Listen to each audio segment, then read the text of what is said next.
Здравейте! Правя едно бързо включване, само да ви кажа, че каски има. Просто не ми остава време да не правя ревю за всяка една. Не са само тези двете, за които има качено ревю, съответно и публикация в Facebook страницата. Всъщност даже едната от тях вече няма, айкъна е продаден.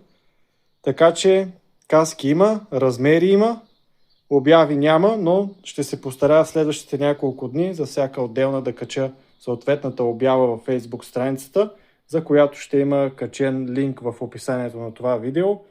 Още има ръкавици, якета, бутуши, като отново за тях ще се постарая в следващите няколко дни да направя съответния пост в Facebook страницата.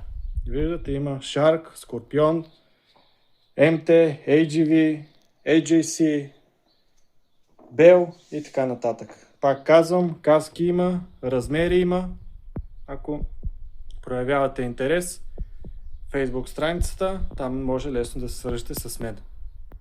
Чао и се надявам в най-скоро време да се включа с ревю за някой от тези каски. Ако вие пък искате да видите някой конкретен модел, може да пишете в коментарите за коя каска да е следващото ревю.